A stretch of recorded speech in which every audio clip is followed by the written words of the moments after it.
ছাদে বসে আছি। খুশি হয়েছি নাকি দুঃখ পেয়েছি বলতে পারছি না, কারণ কিছুক্ষণ আগেই আমার বিয়ে হয়ে গেছে। তাও আবার আমার বান্ধবীর সাথে। চলুন পেছনে ফিরে যাই। আমি কোচিং থেকে ফিরে এসে দেখি রিমি আমার বাসায়। রিমি, তুই এখানে কি করছিস? আমি এখানে কি করছি? আগে বলো, তুমি আমাকে কেন ইগনোর করছো? আমি আবার তোকে ইগনোর করতে যাবো কেন? আমি কি তোর বয়ফ্রেন্ড নাকি যে আমি তোকে ইগনোর করতে যাব? কথাটা শেষ করার আগে মা আমার গালে ঠাস ঠাস করে দুটো থাপ্পড় মেরে বলল। আমার ভাবতেই লজ্জা লাগছে যে তুই আমার ছেলে। আমি আবার কি করলাম? কি করে? কি বলেছে? কি বলেছে মানে? তুই এরকম একটা কাজ কি করে করতে পারলি? রিমি, তুই আমাকে কি বলেছিস, সত্যি কথা বল। কি বলবো আর? আমি তোমার বাবুর মা হতে চলেছি, আর তুমি আমার সাথে এরকম করছো কেন? ছি, তুই এসব কি বলছিস? কথাটা শেষ করার আগে ঠাস। এরকম মিষ্টি একটা মেয়ে তোর পছন্দ, তুই এ কথা আগে বললেই পারতিস। আমি ওদের বাড়িতে গিয়ে তোর সাথে বিয়ের কথা বলে আসতাম। আমি আর কোনো কথা শুনতে চাই না। আজকেই তোর সাথে রিমির বিয়ে হবে, আর এক্ষুনি। মা কথাটা শেষ করে চলে গেল। আমার আর কোনো কথাই শুনলো না। আমি বাবা মাকে বলেছি আমার শ্বশুর বাড়ি চলে গেলাম, তাই সব ব্যাগ গুছিয়ে নিয়ে এসেছি। আর কোনো কথা বলবা না, বুঝতে পারলা সোনা? আমি ভেবেই কুল পাচ্ছি না, তুই আমার সাথে কেন এরকম করছিস? হ্যাঁ। রিমি চলে গেল আমার রুমে। আর কিছুক্ষণ পর আমার সাথে রিমির বিয়ে হয়ে গেল। আমি রাগীভাবে বাসা করে ঢুকে বললাম, কার বাবার ফসল তুই আমার ঘরে চাপিয়ে দিলি? হ্যাঁ। আমি তোমাকে ভালোবাসি, আর আমার গর্ভে কোনো পাপের ফসল নেই। আমি এখনো পর্যন্ত ভার্জিন একটা মেয়ে। তার মানে তার মানে তুই সব মিথ্যে কথা বলেছিস, কিন্তু কেন? কারণ আমি তোকে ভালোবাসি। আর আমি যতবার তোকে আমার ভালোবাসার কথা বলেছি, ততবার তুই মজা ভেবে আমার ভালোবাসা গ্রহণ করিসনি। আমি তোকে ছাড়া বাঁচবো না। তোকে হারানোর ভয়ে আমি এমন কাজ করেছি। আর এখন আমি তোমার বউ, তাই আমি এখন তোমার বাবুর মা হতেই পারি। কক্ষনো না। আমি তোর সাথে কিছুই করবো না। তোর জন্য আজকে আমার মান সম্মান মাটিতে ধুলে মিশে গেছে। আমি তোকে শুধু বন্ধু মনে করতাম, আর এখনও তাই মনে করি। তোকে আমি আমার বউ হিসেবে মানি না বলেই আমি ছাদে চলে আসি। ও, আমার পরিচয়টা তো দেওয়াই হয়নি। আমি রিমি, বাবা মায়ের বড় কন্যা। আমরা দুই বোন, এক ভাই। বাবা মায়ের আদর কখনো পাইনি, কারণ আমার মা আমাকে জন্ম দিয়ে পৃথিবীর বুকে রেখে চলে যায়। আর আমার সৎ মা আমাকে সহ্য করতে পারে না, তাই এত সহজেই বাড়ি থেকে চলে আসতে পেরেছি। আপনাদের সাথে কথা বলতে বলতে বৃষ্টিতে ভিজেই গেলাম। আমার পরিচয়টা এখনো দেওয়া হয়নি। আমি অন্তর, বাবা মায়ের একমাত্র ছেলে। বাবা রহমতুল্লাহ মনোহারি পণ্যের ডিলার, আর মা আঞ্জু বেগম গৃহিণী। আর বাকিটা গল্পের সাথে থাকলে বুঝতে পারবেন। তাই গল্পে ফেরা যাক। হঠাৎ পেছন থেকে ডাক পড়লো। পেছনে করে তাকিয়ে দেখি রিমি। কিছু বলার আগেই এইভাবে বৃষ্টিতে ভিজলে জ্বর আসবে তো। তুই আমার কথা ভেবে নিজেকে কষ্ট দিচ্ছিস কেন? আমি এমনি বৃষ্টিতে ভিজলাম। আর তোকে কে বলেছে আমি তোর কথা ভেবে কষ্ট পাচ্ছিলাম? হ্যাঁ। তুই আমাকে ভালোবাসিস বা নাই বাসিস, আমি তোকে ভালোবাসি, এটাই সত্যি। আর আমি নিজের ভালোবাসা নিজে আদায় করে নিতে জানি। আমি কোনো কথা না বলে রুমে এসে চেঞ্জ করে বসে আছি। রিমি ঘরে ঢুকে আমার উপর ঝাঁপিয়ে পড়লো। আমি খুব কষ্টকে ছাড়িয়ে বলি, আমি তোকে শুধু আমার বেস্ট ফ্রেন্ড মনে করতাম। আর তুই তুই এই কাজ আমার সাথে কেমনি করতে পারলি? হ্যাঁ। ছি। তখন আমি তোকে ভালোবাসতাম, এটা আমার ভুল ছিল। ঠিক আছে, এখন আমি তোমার বউ। এখনও আমি তোমাকেই ভালোবাসি। তোমার এই বুকের মাঝে আমাকে এক বিন্দু জায়গা দাও, আমার তাতেই হবে। আমি তোকে ভালোবাসতে পারবো না। ঠিক আছে, ভালো নাই বাসলি। তোর বাবা মা জানে আমার গর্ভে তোর সন্তান। এখন যদি দেখে নেই, তাহলে মনে করবে তুই সেটা নষ্ট করেছিস। তখন তোর অবস্থা কি হতে পারে ভেবেছিস? কি আর হবে? আমাকে বাড়ি থেকে বের করে দেবে আর কি।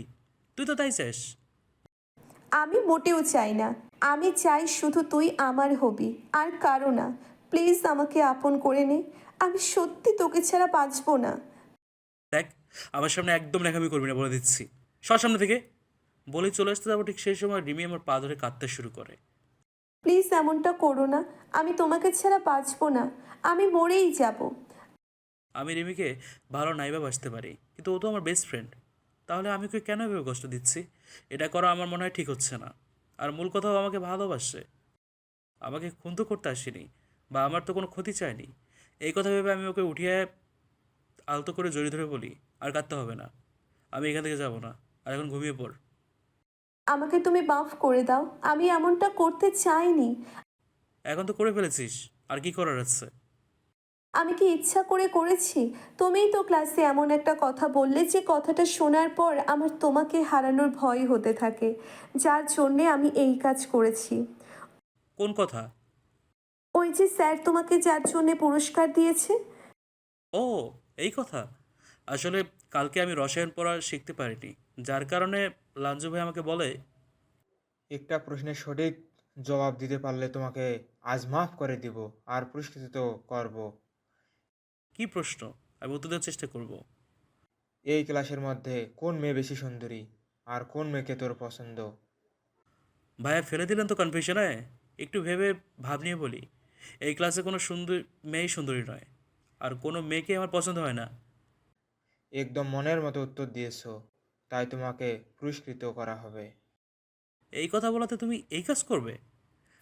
তুমি জানো না আমি তোমাকে কতটা ভালোবাসি। আমার এই কথা শোনার পর মনে হয়েছিল তুমি অন্য কাউকে পছন্দ করো, তাই এরকম করেছি। আর আমি এখন বুঝতে পেরেছি তুমি ওই কথা কেন বলেছিলে।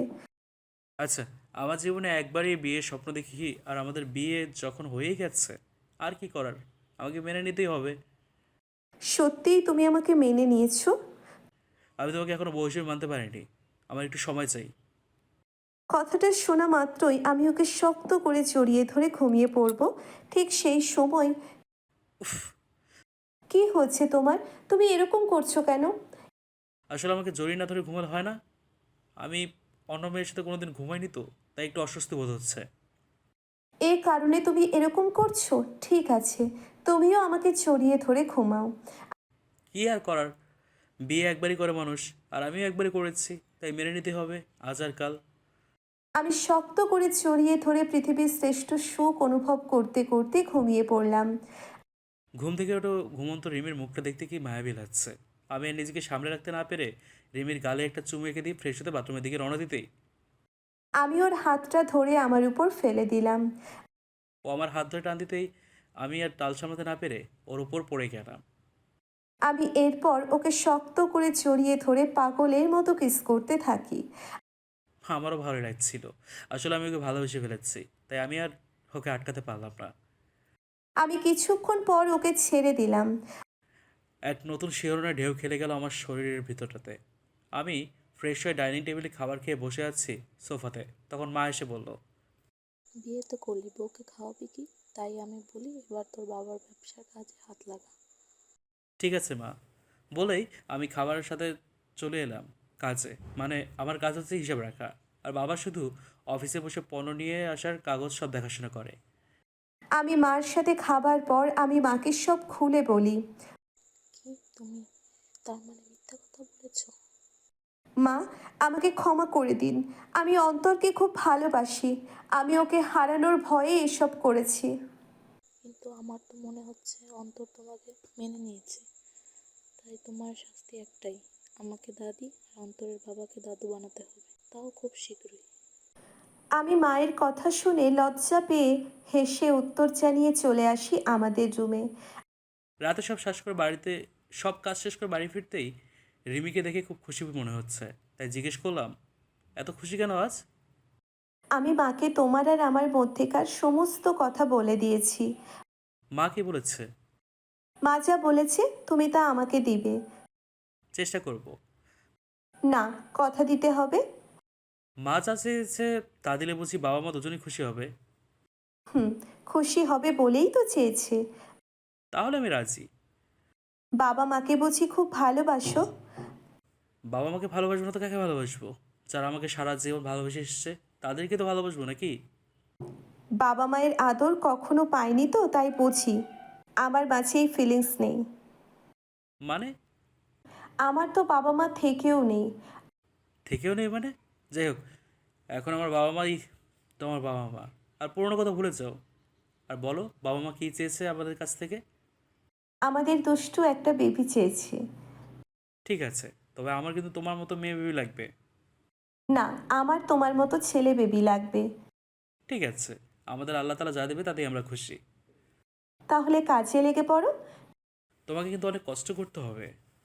তোমার খুশি মুখ দেখতে আমি সব কষ্ট সহ্য করতে রাজি আছি। আচ্ছা, তুমি আমাকে ভালোবাসো কেন? আমি জানি না, কিন্তু আমি তোমাকেই ভালোবাসি। আচ্ছা, তুমি কি আমাকে ভালোবাসো? হুম। তাহলে তোমার সাথে কথা বলবো না। কিন্তু কেন? আমি তো তোমাকে ভালোবাসি। এই কথাটা একবারও কি আমাকে বলেছো? Sorry, I love you. I love you. এখন আমাকে জড়িয়ে ধরো। আমি রিমিকে জড়িয়ে ধরে ওর গোলাপি ঠোঁট দুটো আমার দখলে নিয়ে নিলাম। প্রায় 15 মিনিট পর ছেড়ে দিলাম। এই এখন না, চলো খেতে হবে না। না, এখন একটু। কলিজাটা রাগ করে না, এখন না। আগে খেয়ে আসি, তারপর দেখি তুমি কতটা আদর করতে পারো। ঠিক আছে, কিন্তু আমার রিটার্ন কি চাই? ঠিক আছে বলেই চার ঠোঁট আবার এক করে দিলাম। কিছুক্ষণ পর ছেড়ে দিয়ে বললাম, এখন চলো। চলো বলেই খাবার টেবিলে বসে খাবার খাচ্ছি। বাবা, কাল তোরা কি রিমি মায়ের বাসায় যাবি? হুম, যেতে তো হবেই। কথাটা শেষ করার আগেই। না মা, আমরা যাব না। ও আচ্ছা, ঠিক আছে। বাবা মায়ের উপর কি রাগ করে আছিস? বাবা থাকলে তো রাগ করব। কেন মা, কি হয়েছে? আপনারা যাকে আমার মা হিসেবে জানেন, তিনি আমার সৎ মা। আর আমার বাবা আমার সৎ মার কথাই শোনে, আমার কথা কোনোদিন ভাবেনি। তাই আমি তাদের সাথে আর সম্পর্ক রাখতে চাই না। আমি ওদের জন্য অনেক কষ্ট পেয়েছি, আর নয়। কথাটা শোনা মাত্র আমি না চাইতেও আমার চোখে পানি চলে এলো। দেখ তো কাণ্ড, এইটুকু মেয়ের মনের মাঝে কত কষ্ট চাপা। আর আমার পাগল ছেলে এই মেয়েকে কষ্ট দেয়। তুমি আর কষ্ট পাবে না, আজ থেকে তুমি আমার মেয়ে। আর আমার বাদর ছেলে যদি তোমাকে কখনো কষ্ট দেয়, তুমি আমাকে বলবে, আমি ওর হাড্ডি ভেঙে নদীতে ফেলে আসবো। ওকে পেয়ে এখন নিজের ছেলে বড় হয়ে গেল, হ্যাঁ? পর কেন হবে? তুই আমার শুধু ছেলে, আর ও আমার বৌমা প্লাস মেয়ে, বুঝতে পারলি? আমি রুমে ডেকে দেখি এখনও রিমি মনমরা হয়ে বসে আছে। তাই আমি গিয়ে বললাম, এ বউ আমার মিষ্টি কই? হ্যাঁ, আমাকে আদর করবে না? এখন না, তুমি ঘুমাও। এখন আমার মনটা ভালো না, তাই অন্য সময় আদর করব। তা বলে কি হয়? আমার এক্ষুনি আদর চাই।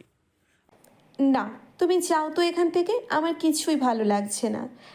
আমি খুব মলিন গলায় বলি, ও বউ, তুমি আমাকে চলে যেতে বলছো? ঠিক আছে, আমি চলেই যাচ্ছি। এক পা এগিয়ে দেখো, তোমার পা বেঁধে ফেলে রাখবো। তাহলে আমাকে একটু আদর করো না প্লিজ। তুমি আমাকে কোনো দিন বুঝতে পারলে না। ঠিক আছে, তাহলে আমি কিন্তু জোর করে আদর করব। মানে কি? আমি এখন কিছুই করতে দিব না। ঠিক আছে, আমার আদর পাইছে তো আমি কি করব? কিছুই না, বসে থাকো। কিন্তু আমার যে আদর পাইছে। এই ব্যাটা দেখি আদর ছাড়া কিছুই বোঝে না। আমি এখন পারবো না। ঠিক আছে, আমার আদর পাইছে, আমি বাইরে যাচ্ছি। বাইরে গেলে বুঝি আদর পাবে না? পাবে তো তখন, অন্য কারো কাছ থেকে চেয়ে নেব। কি বললি? তোর কত আদর চাই বল। বলেই পাগলের মতো কিস করতে থাকি। কিছুক্ষণ পর আমি ওকে ছেড়ে দিই। ছেড়ে দিতেই আমার বউটা বুঝি মনটা ভালো নেই। কিন্তু এখন ভালো হয়ে গেছে। আর যদি কোনোদিন বলেছ অন্য কারো কাছ থেকে আদর নিবে, খুন করে ফেলবো। তুমি আদর দিলে আমি কোথাও যাবই না। তুমি শুধু আমার। না, শুধু তোমার জীবনের সাহসী একমাত্র পুরুষ, বুঝতে পেরেছো? তা তো দেখতেই পেলাম, এত কথা বললে কিন্তু জোর করে আদর করতে পারলে না।